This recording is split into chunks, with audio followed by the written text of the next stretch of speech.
Oi, gente, sejam muito bem-vindos, bem-vindas a mais uma live sobre saúde mental aqui no canal. Tudo bem? Estamos aí em mais um dia e mais uma live. Plena quinta-feira, dia 7 de dezembro, 3h30 da tarde, para dar continuidade as entrevistas que estão acontecendo no canal. Então a gente está mesclando aí literatura com saúde mental. E agora a gente vai bater um papo, trocar uma ideia, conhecer um pouco mais a psicóloga Jéssica Lisboa. Ela que super topou bater um papo com a gente sobre o luto, né? Que é algo que muitas pessoas não conseguem lidar. A perda de uma pessoa, viver, né, o luto. Então a gente vai conversar com a Jéssica sobre esse tema. Lembrando que todas as entrevistas podem ser assistidas pelo canal do YouTube, Spotify, Anchor e Amazon, do livro Não Me Livre. Então já corre lá, já se inscreve para acompanhar todas as entrevistas que são geradas diariamente aqui no canal. Pessoal que está entrando, sejam muito bem-vindos, bem-vindas. Enquanto a Jéssica não entra, vamos conhecer um pouquinho sobre ela. Aqui na página dela é o @psi.Jéssica S. Lisboa, tá? Então já segue lá a Jéssica para que vocês possam acompanhar todo o conteúdo que ela gera voltado para a saúde mental. Aqui diz o seguinte: ela é psicóloga, ela atende aí online e presencial, mora em São Paulo, trabalha com grupos terapêuticos também. Isso tudo a gente vai conversar com ela, né? Até para conhecer um pouco mais a Jéssica profissionalmente. E parece que ela, inclusive, faz parte de um projeto, o @olhar_parasi. Legal, né? Depois a gente vai saber o que é isso. Bom, enquanto a Jéssica não entra, vamos tomar água, vamos? Nem só de entrevista vive o ser humano.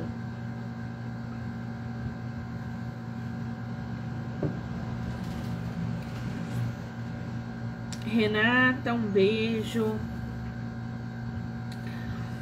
Não sei se é a primeira vez da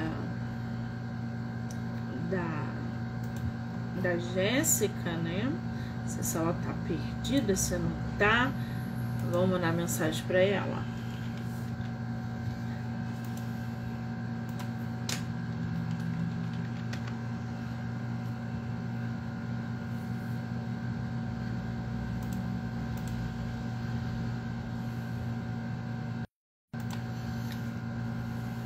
Ah, ela entrou aí, ó. Jéssica, querida. Mandei o convite aí para você.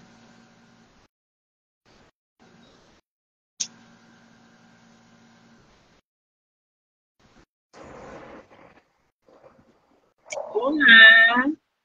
Ah, agora eu estou vendo. Tudo bem, querida? Bem-vinda. Obrigada. Boa tarde. Tudo bem e você? Eu estou ótima. Você está me vendo e me ouvindo bem? Eu tô te vendo. Desculpa, eu tô te ouvindo, só que a sua imagem não tá aparecendo. Isso é bug do Instagram. Você não estar me vendo, e isso acontece por causa do Instagram, mas não se preocupa, porque aqui a gente consegue te ver e te ouvir. E aí, quando a entrevista for para as plataformas, nós duas vamos aparecer. Você se incomoda de fazer entrevista assim? Não, não tem problema. Aconteceu também uma outra live, então às vezes dá esses bugs mesmo. É verdade. Querida, muitíssimo obrigada. pelo tempo, pela disponibilidade de você topar bater um papo com a gente sobre um assunto que é muito importante, que é a procura, né, nesse estágio que uma pessoa vivencia o luto. Então, muito obrigada, tá?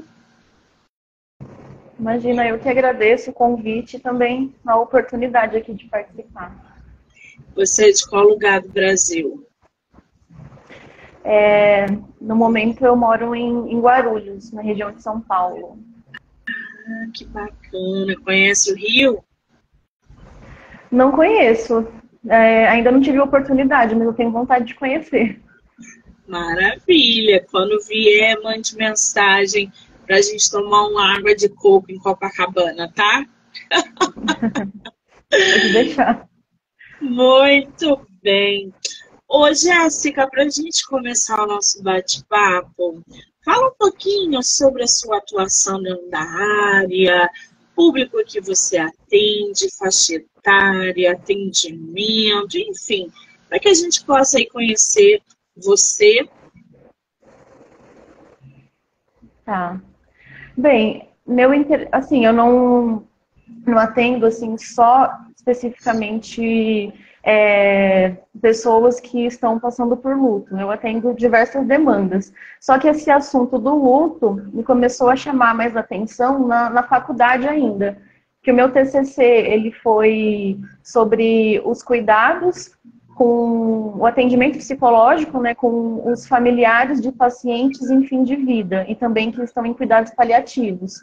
E aí, a partir disso, eu fui conhecendo alguns autores, algumas autoras, e fui me interessando. E aí eu procurei cursos, fiz um curso de extensão em cuidados paliativos, fiz aqueles cursos, aqueles mini cursos online, principalmente na época de pandemia, e fui, aos poucos, eu estou sempre tentando me aprofundar mais no tema, que é um tema que eu gosto bastante. E quanto à minha atuação, eu atendo de forma presencial aqui em Guarulhos e na Zona Leste de São Paulo, e também de forma online. E aí os atendimentos são a partir de 8 anos. Então, são crianças a partir de 8 anos até... E aí não tem limite. Então, adulto, idosos, adolescentes. Mas são com demandas diversas. Quer dizer, gente do Brasil todo, né? Essa ferramenta online que a gente tem hoje possibilita que a gente ajude, a gente não, né? Vocês, profissionais da área da saúde, e possibilita que nós procuremos ajuda, né? Agora, ô Jéssica, me diz uma coisa, o luto é algo que a gente sabe que a gente vai vivenciar. Perder alguém é a única certeza que a gente tem na vida, porque a morte, ela existe e ela é para todo mundo. E aí entra esse estágio do luto, que é muito dolorido, que é muito, às vezes, extenso. Eu mesmo conheço pessoas que viveram dentro desse quadro do luto por 3 anos e meio, e ainda assim não conseguiram respirar.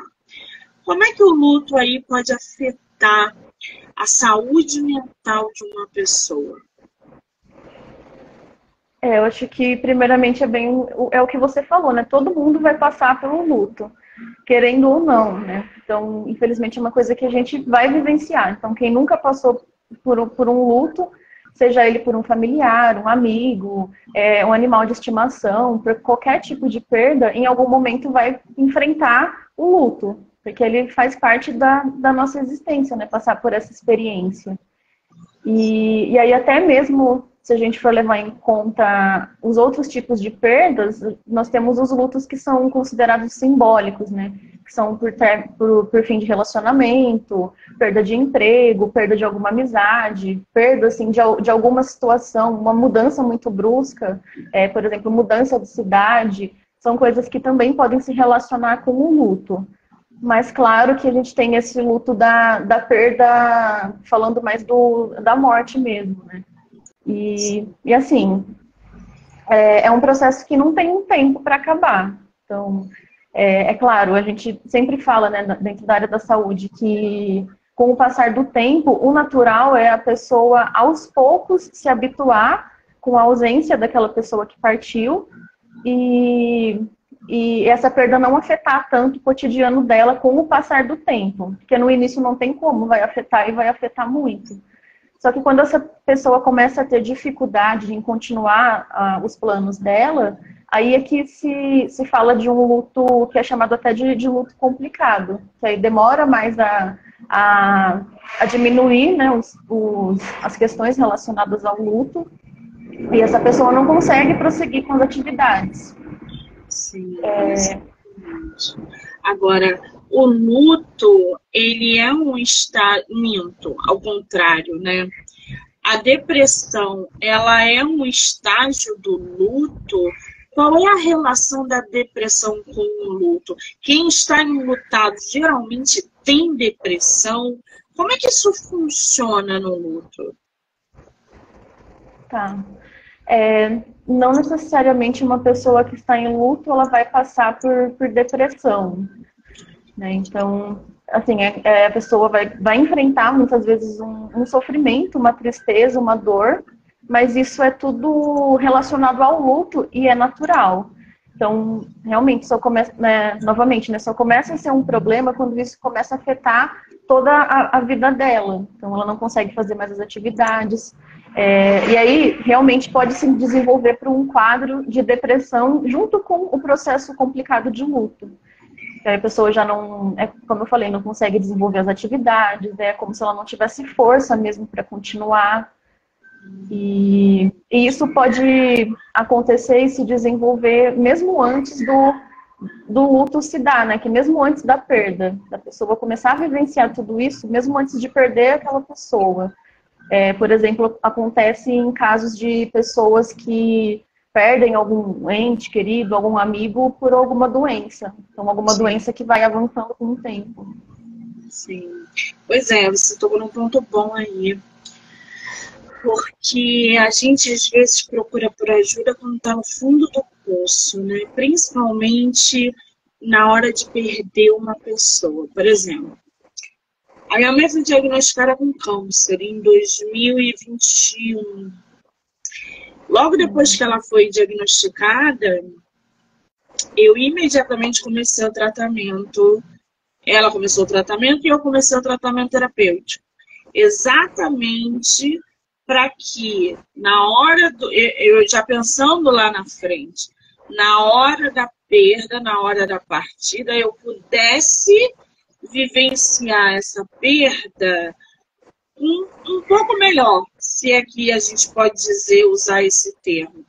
Eu não estou esperando que ela morra para procurar ajuda ou para ficar... Entendeu? Não, gente, pelo amor de Deus, não me interprete mal. Eu estou falando da prevenção emocional. A busca por ajuda antecipadamente à perda. Né? Se ela vai morrer daqui a 2 anos ou se ela vai morrer daqui a 20 anos, eu não sei. Eu sei que o quadro é bem punk e há a possibilidade dela partir o quanto antes. Mas isso pode não acontecer. Só que para quando isso acontecer, eu preciso estar emocionalmente estabilizada para vivenciar essa perda da melhor maneira possível, entre aspas. Quando que uma pessoa, Jéssica, precisa buscar ajuda, psicólogo, uma terapia, alguma coisa específica para lidar com o luto? Tá. Tem bastante coisa no que você falou, né, que chama muita atenção, que é esse preparo. Infelizmente, aqui no Brasil, a gente não tem uma cultura, assim, de falar sobre a morte, né? Então, a Sim. morte é um tabu. E aí, justamente por não ter isso, essa cultura de falar sobre a morte com uma naturalidade, porque é algo natural, não se tem essa consciência de que podemos e até precisamos nos preparar para quando o momento chegar. E aí esse preparo, não só também em questão emocional, psicológica, mas em questões práticas também.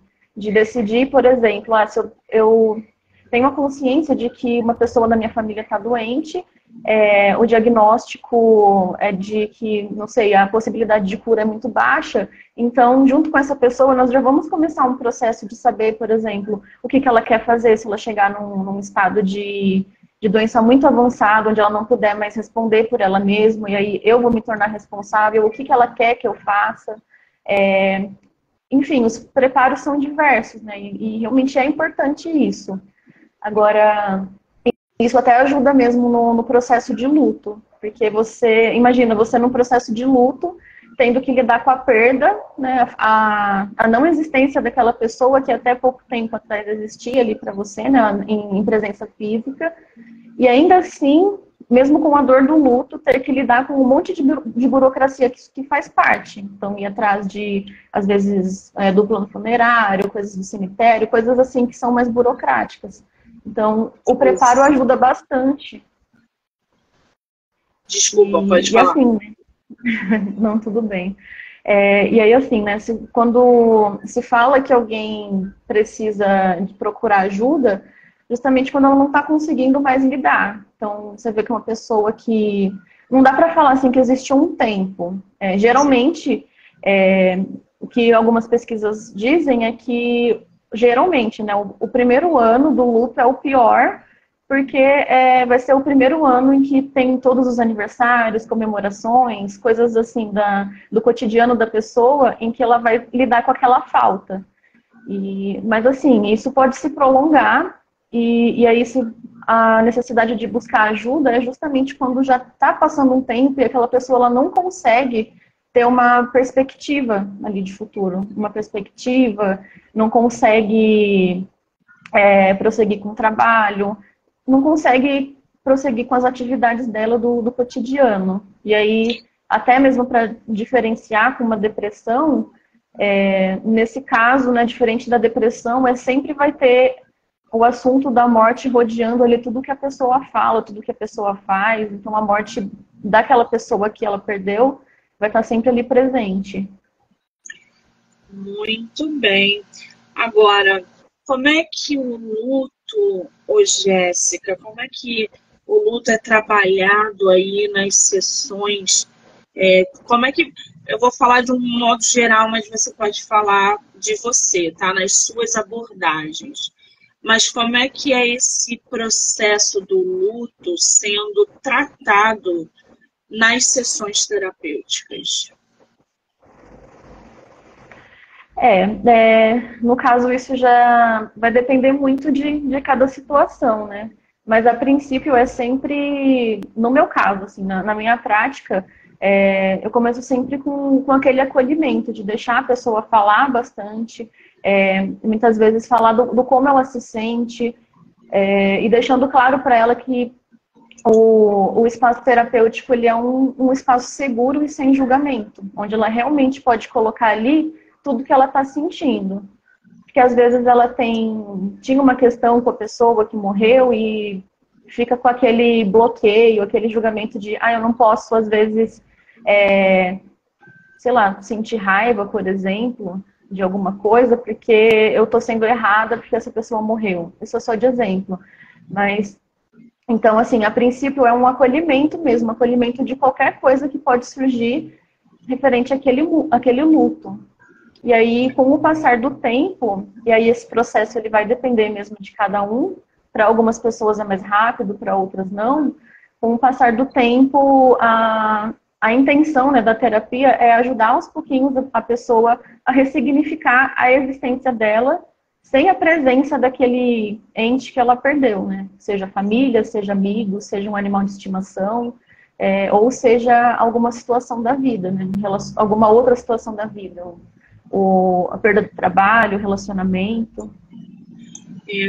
Você anteriormente falou um negócio que me chamou a atenção, né? Que são esses tipos de lutos, porque o luto ele não se resume a perder um ente querido. A gente pode perder um bichinho, a gente pode trocar de cidade, se sentir enlutada porque você está deixando coisas para trás.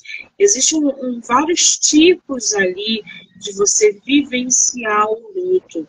Assim também como existem os níveis, né?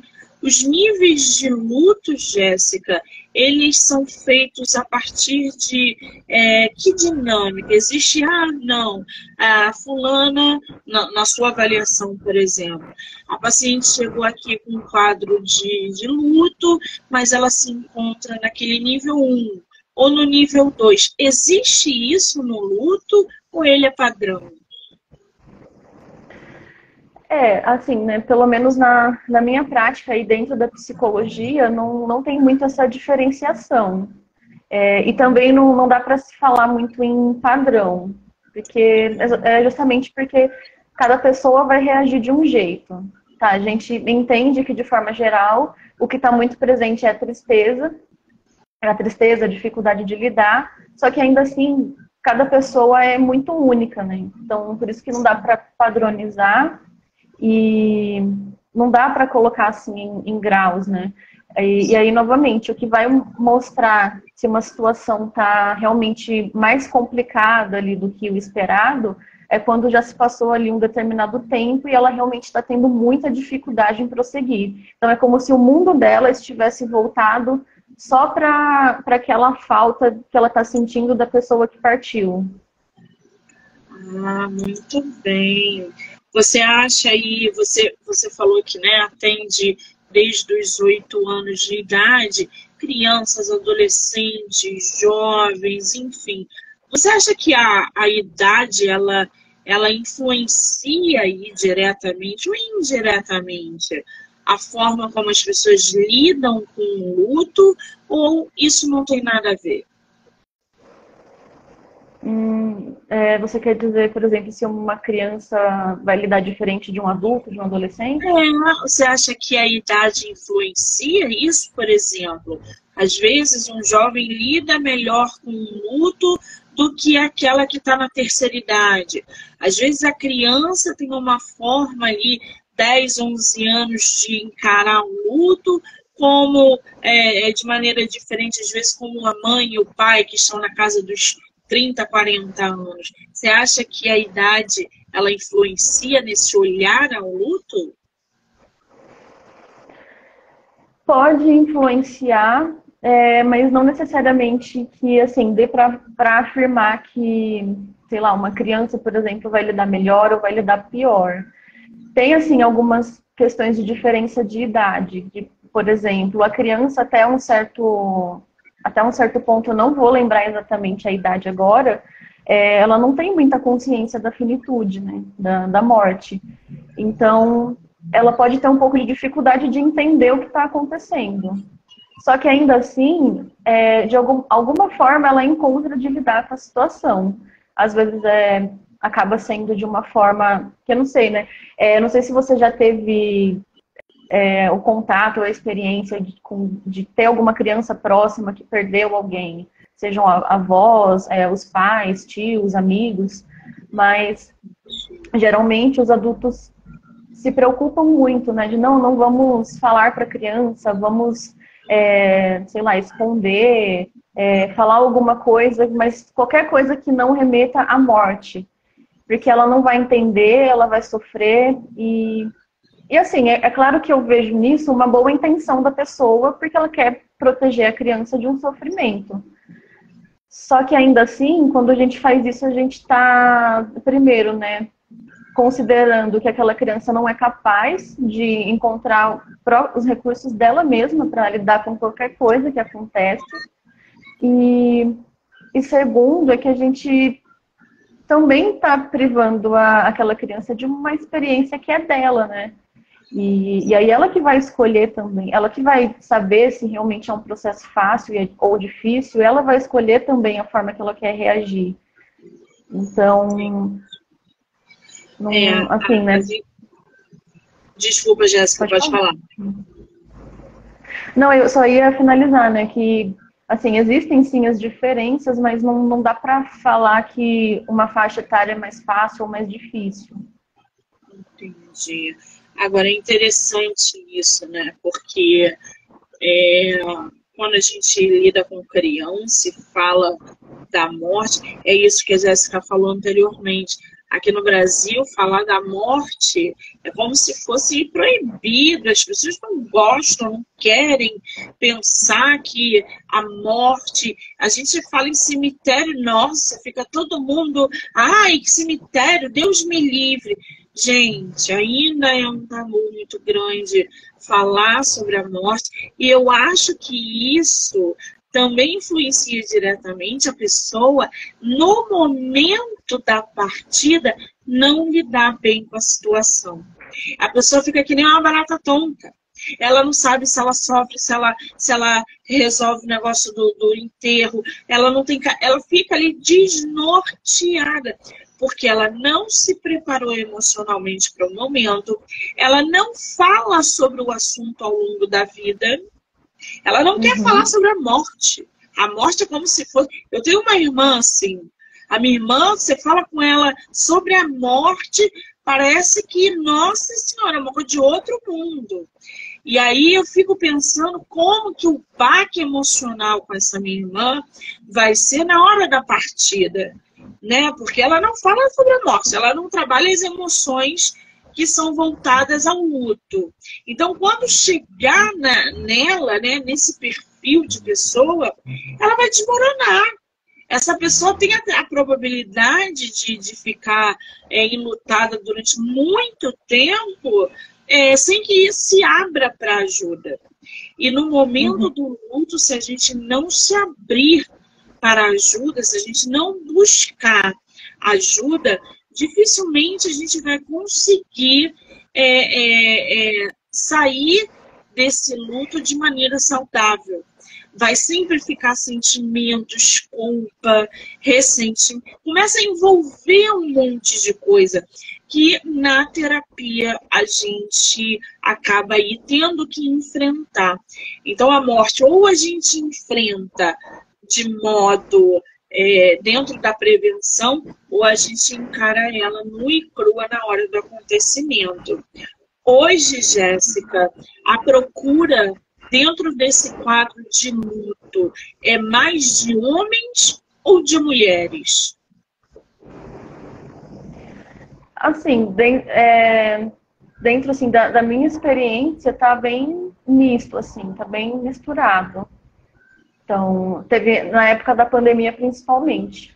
Quando a pandemia estava lá no auge, então chegavam assim, homens, mulheres, e aí era por perdas assim, diversas, né? Família, amigos, também teve luto por perda de animal de estimação. Então, nessa parte estava bem misto, assim, não foi muito desigual. Pois é, a gente viu na pandemia, né? 700 mil mortos só aqui no Brasil. Uma coisa horrível, todo mundo perdendo. E o pior, essa perda da pandemia, onde a gente olhava para o lado e tinha um vizinho, tinha um amigo, tinha às vezes um professor que estava perdendo ente querido, estavam tão perturbados que a ajuda terapêutica online foi uma ferramenta que expandiu, porque estava todo mundo enclausurado, ninguém podia sair e estava todo mundo morrendo. Como é que você vê, Jéssica, esse quadro pós-pandêmico dentro do luto? Você acha que ainda as pessoas estão trazendo resquícios dessa perda pandêmica para os dias atuais? Ainda há casos de pessoas dentro do quadro do luto? Como é que você vê esse mundo pós-pandêmico? Nossa, com certeza tem bastante gente lidando com isso. E, na verdade, é algo que ainda não dá nem para falar, né? Muita coisa sobre como que será. Porque a gente ainda está vivendo, né? Essa consequência da pandemia. E assim, tem uma pesquisa que fala que a cada pessoa que morre, essa pessoa deixa cerca de 9 ou 11 pessoas enlutadas.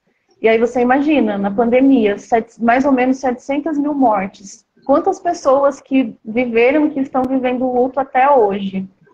E muitas vezes um luto complicado, porque além de ser uma perda, né, de uma forma muito brusca, por uma coisa que a gente até então nem imaginava que poderia acontecer, que é uma pandemia por conta de um vírus, mas além disso tudo, não poder ter o contato com a pessoa, não poder visitar, não poder ter uma cerimônia, né, de funeral, né, de velório, enterro, ser tudo muito rápido, não poder ter contato.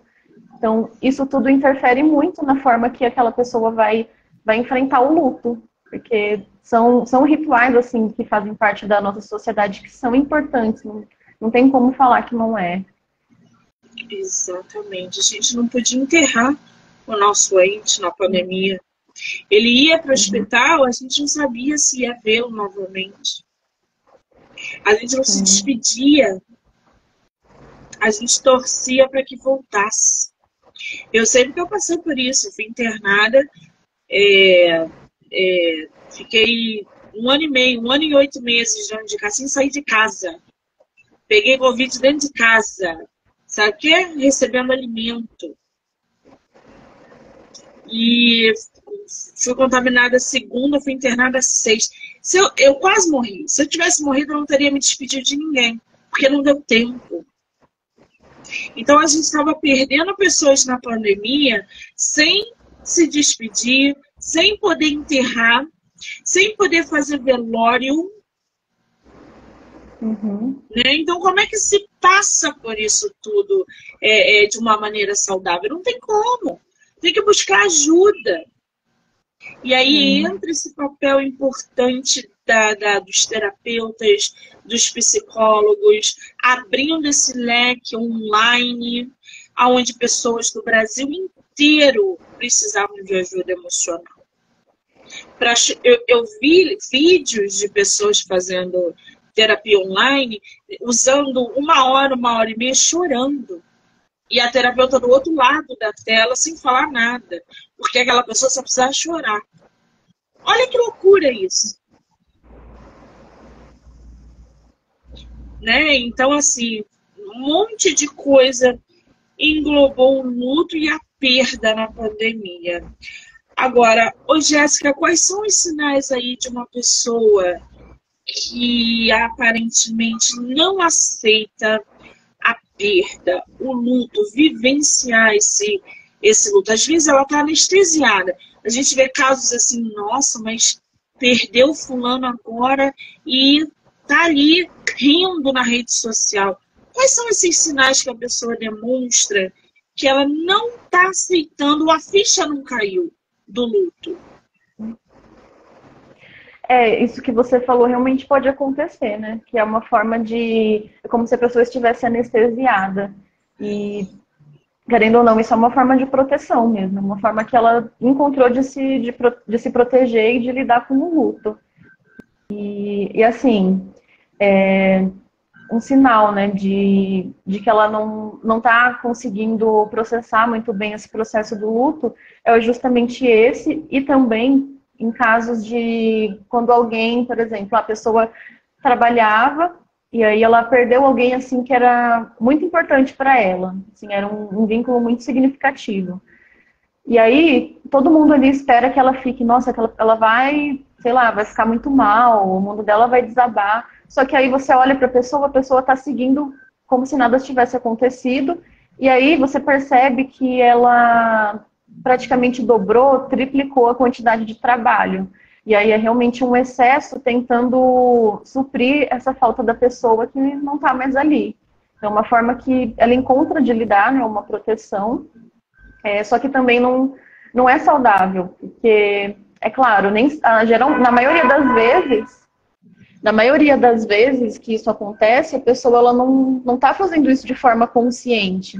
É algo que acontece quase que inconscientemente mesmo, que ela está fazendo por uma proteção.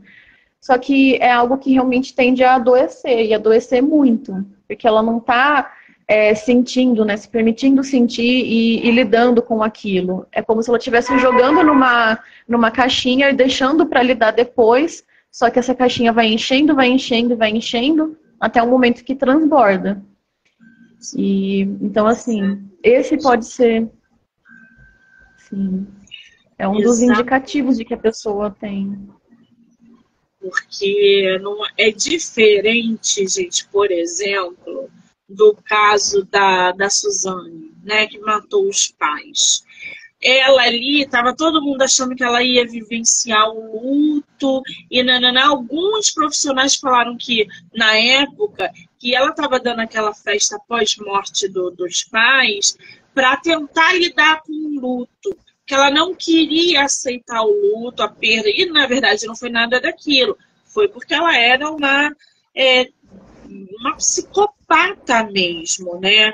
Então, a gente tem aí esses sintomas de não aceitação, esses pontos de não aceitação, e a gente também tem um perfil do outro lado, aquela pessoa que está dentro de um processo terapêutico para justamente aceitar e vivenciar o luto, né?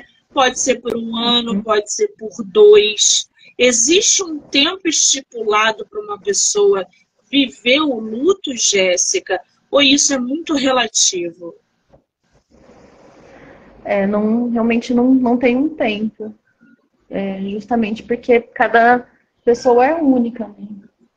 Mas assim, o que se fala é que pode ser considerado um luto um luto complicado, né, que envolve uma dificuldade quando já se passou mais ou menos um ano e meio, e a pessoa está com a vida muito centrada naquela perda.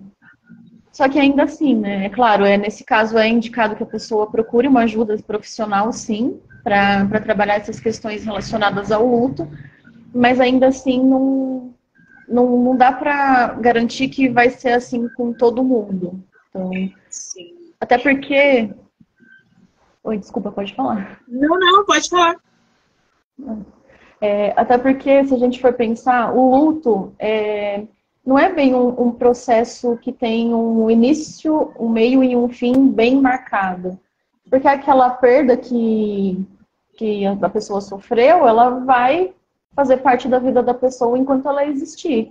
Então, não é algo reversível, né? Não é algo que vai ser solucionado, digamos assim. É uma perda que ela vai ter que lidar para o resto da vida. E aí o que acontece não é nem que ela supera e deixa de sentir, sabe? Não tem mais o luto.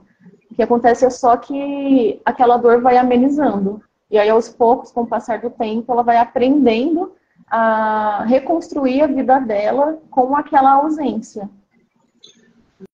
Muito bem. A gente tem aí também um outro perfil de luto, né? Que é quando a mãe perde o seu filho. Principalmente a mãe que perde o filho novo, criança, adolescente. Como é que a psicologia, a terapia age nesse caso de mãe lutada? Porque o luto é muito maior. Eu não consigo imaginar uma mãe perdendo um filho. O que ela sente, como é o dia a dia dela, como ela lida com essa perda. Então, assim, como é que uma mãe, né, precisa ali dentro da terapia as ferramentas, né, que se usa com uma mãe que perdeu o seu filho, que eu acredito que seja diferente. Eu posso estar errada, você me corrija, por favor. Mas eu acredito que esse perfil de perda seja uma dinâmica totalmente diferente. Como é essa abordagem, Jéssica? Tá. Em questão assim de ferramentas, não tem assim muito algo específico. Claro, tem alguns profissionais que trabalham especificamente com esse público, né? Que são mulheres, né, mães que perderam os filhos. E isso seja perda de um filho adulto, adolescente, perda gestacional, qualquer tipo de perda envolvendo o filho. Mas assim, de uma forma geral, a forma de promover assim, uma ajuda, né? Através do acolhimento Então, o ouvir bastante, ajudar aquela pessoa a entender o que ela tá falando, o que aconteceu com ela, e proporcionar um espaço também. Porque o que acontece muito é de, às vezes, a pessoa não sentir que existe uma abertura para ela falar daquele filho. Porque todo mundo, né, justamente pela morte ser um tabu, as pessoas consideram, é um assunto pesado, é um assunto difícil. E aí, quando chega alguém para falar da perda, está sofrendo por conta do filho, quase ninguém está disposto a parar e ouvir, e só ouvir, né? Então, às vezes, ouve, mas vem com aquilo de, você é muito nova, logo vai ter outro filho. Mas ele não está sofrendo. Mas tem que continuar. Só que não é assim, né? Aquela pessoa, se ela está falando, é porque ela tem a necessidade de falar. E às vezes até o falar sobre como que foi a vida daquele filho até aquele momento, antes da partida, já é terapêutico, porque ela está entrando em contato com a relação que ela criou com esse filho. Então, assim, né, nesse caso mais específico, eu vejo que além de proporcionar esse espaço que precisa ser uma escuta ainda mais atenta, também tem a questão de, junto com essa mãe, e construindo um fortalecimento dela e também uma desconstrução dessa visão de que assim, né, de que é uma morte que está seguindo no sentido antinatural, porque, assim, em sociedade a gente tem muito essa ideia de que o natural é os filhos enterrarem os pais, e não o contrário. E aí, quando acontece o contrário, é um baque, assim, muito, muito forte, né? Então, aos poucos ir conversando com ela sobre isso, para desconstruir essa ideia também, porque quando se fala em finitude, na verdade, qualquer pessoa está correndo o risco de morrer a qualquer momento e por causas diversas, né? Não só uma pessoa que é idosa. Exatamente. Agora, quando a gente fala de alta, de paciente que, por exemplo, eu procurei a minha terapeuta por uma forma de prevenção, mas eu sei que eu vou ficar com ela durante muito tempo porque eu ainda vou vivenciar esse luto e eu vou precisar de ajuda. Quando que você, dentro da tua experiência, do teu olhar profissional, vê que o momento da alta chegou? Tá. Aí é uma questão assim mais particular também de cada profissional e também da abordagem. Mas assim, na minha atuação, qualquer tipo de alta, não só relacionada a luto, eu sempre discuto com a pessoa. Então, por exemplo, alguém chega nesse caso de luto complicado, né? Então, não está conseguindo prosseguir com a vida devido a essa perda que ela sofreu. Então, o mundo dela está muito voltado para aquela perda, ela não consegue, é como se ela se fechasse para todo o restante. E aí eu percebo que com a terapia, aos poucos, né, apesar de, vez ou outra, ela sofrer por aquela perda, ainda assim ela está conseguindo seguir, ela está fazendo planos, ela está seguindo com o trabalho dela, com as outras relações, e aos poucos está ampliando esse olhar, aí já é um momento em que pode ser conversado com ela. Eu jogo ali a minha percepção, falo o que eu tenho percebido de evolução, e aí a gente discute a possibilidade da alta. E aí, assim, muitas vezes a pessoa pode, sim, aceitar e realmente reconhecer, teve uma mudança, uma evolução, e já é um momento. Ou pode ser que ela reconheça, mas queira continuar para tentar se fortalecer um pouco mais. E aí a gente vai no sentido de fazer sessões mais de manutenção, né? Que aí já tem um tempo mais espaçado entre uma e outra. Mas, assim, na minha atuação eu vou mais por esse caminho. Muito bem. Eu estou vendo aqui que você, junto com outras duas psicólogas, tem um grupo terapêutico olhado Olhar para Si, chamado Olhar para Si. Que grupo é esse, Jéssica? Esse grupo terapêutico, ele é um grupo, na verdade, voltado para mulheres. Então, A gente começou esse grupo faz pouco tempo, foi mais ou menos, a gente está em dezembro, foi no comecinho de outubro que a gente fez o primeiro encontro. E é um grupo voltado para as mulheres de qualquer idade, a partir de 18 anos, para conversar e discutir temas relacionados ao ser mulher. E aí nisso entra muita coisa, né? E entra a parte do autoconhecimento, relacionamentos, e aí relacionamentos diversos.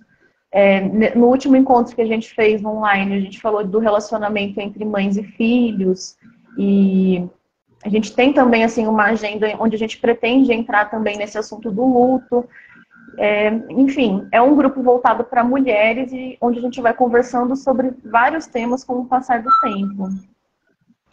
Muito legal. E esse grupo, ele é aberto ao público de maneira online, presencial ou não? O grupo, por enquanto, a gente está só com o formato online. Então, a gente está com algumas questões assim, de disponibilidade, né, de local. Então, por enquanto, está só no online. Mas a gente pretende, assim, no início do próximo ano, já começar a divulgar para o presencial também. E aí o presencial seria aqui em Guarulhos. E aí ficaria nos dois formatos. Bacana. Então, gente, tá aí, ó. @olhar_para si. Quem quiser conhecer lá o Instagram, né? Conhecer esse grupo e tudo que ele movimenta, olhar para si. Depois, Jéssica, coloca o @ dele nos comentários da live quando ficar gravada, que aí as pessoas também podem acessar diretamente a página, né? No Instagram. Eu vi aqui que você também deu palestras sobre bullying numa instituição que acolhia meninos destituídos da família de origem, aí em São Paulo. Como é que foi essa experiência, né, de falar sobre bullying, que é algo que está sempre em evidência, principalmente por causa da tecnologia, tem sempre alguém filmando alguém fazendo bullying, sofrendo bullying, enfim, praticando bullying. Conta pra gente um pouquinho dessa experiência. Sim. Só uma coisa, foi na verdade foi no interior, porque eu sou de Araraquara, interior de São Paulo. Eu tô morando aqui na região de Guarulhos faz mais ou menos 2 anos e meio. E aí, na época que eu participei dessa palestra, que eu dei a palestra, junto com outros 2 profissionais, eu estava lá em Araraquara. E, assim, foi uma demanda que surgiu da instituição. Eu tinha feito estágio nessa instituição no último ano da faculdade, e a partir desse estágio, eu e os outros profissionais, a gente criou um vínculo, assim, que foi bem legal. Então, o responsável pela instituição, ele dava bastante dica, ele convidava a gente direto para participar de algum evento, e aí surgiu uma questão relacionada ao bullying dentro da instituição, e aí ele nos chamou para conversar com os meninos sobre isso. E assim, foi bem legal, sabe? Foi uma experiência muito rica, porque todos eles falaram um pouco, falaram tanto do lado de ser o autor, né, do bullying, de aquele que pratica o bullying, quanto do lado de quem sofre o bullying. Então, foi uma troca bem bacana. E aí, além deles, né, dos meninos, participaram também os funcionários, que eram os funcionários que faziam o acompanhamento deles. Então, foi bem legal. Que bacana, né, gente? Eu sofri muito bullying na escola quando eu era criança. Nossa Senhora! E naquela época a gente não tinha como procurar ajuda, porque procurar ajuda emocional, terapêutica, era coisa de maluco, né? As pessoas diziam que você era doida se fizesse terapia. Então eu passei ali infância, adolescência, toda trabalhada em cima do bullying. Depois da fase adulta, com essa conscientização da procura, da busca por ajuda emocional, é que as coisas realmente mudaram. As pessoas ainda estão mudando essa mentalidade. Vocês, gente, não são loucos por procurarem ajuda psicológica, muito pelo contrário. Isso, na verdade, é um autocuidado que todo mundo deveria ter, né? Alguns casos precisam de medicamento e tá tudo bem, gente. As pessoas tomam remédio para curar doenças e doenças emocionais, tanto físicas quanto emocionais. E ninguém é doido por causa disso. O que não pode é um monte de adulto cheio de problema. Um monte de adulto perpetuando e propagando problemas por causa de traumas e coisas não resolvidas. Agora, Jéssica, eu vi aqui que você deu uma indicação de um livro chamado A Morte é um Dia que Vale a Pena Viver. É um livro da Ana Cláudia Arantes. Esse livro fala sobre luto? Ele fala também. Então, é um livro que é até bem conhecido. Que a Ana Cláudia ela é uma médica, né, geriatra e também paliativista. Então, ela escreveu esse livro, publicou mais 2 também, tudo voltado para esse assunto, né, sobre a morte, e não só a morte, mas a vida também.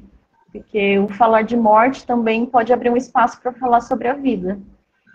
E esse livro, ele vai muito nesse sentido. Então, traz muita reflexão. Ela fala da experiência dela no início da carreira como médica, ou como que foi. Até mesmo uma questão de burnout mesmo ali no começo, porque ela trabalhava demais e ela queria resolver tudo.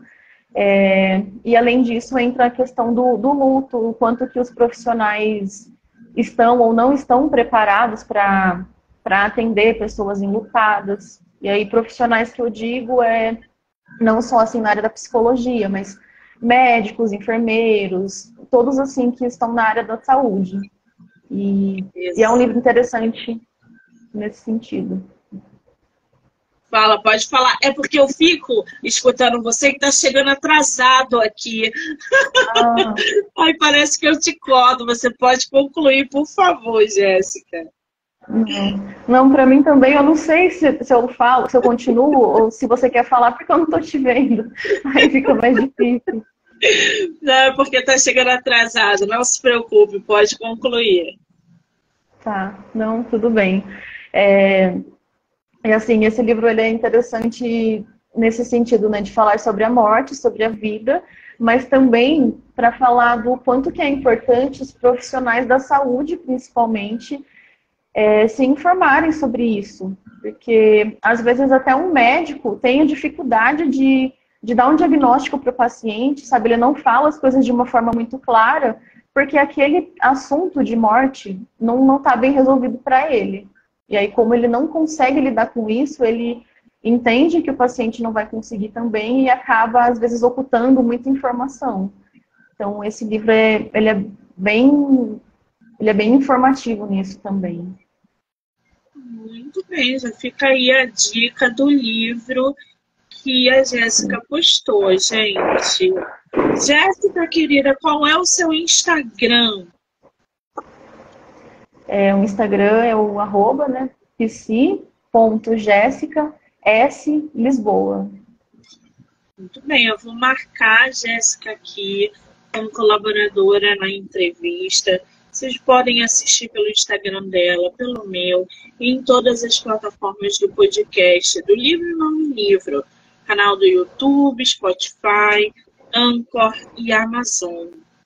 Jéssica, só te agradecer, querida, por esse tempo, esse bate-papo, essas informações, essa conscientização, os pontos que você abordou.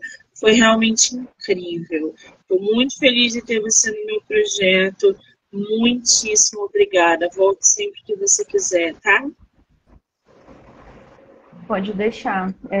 E eu agradeço também. Agradeço o espaço, o convite e essa oportunidade, né, de falar desse tema.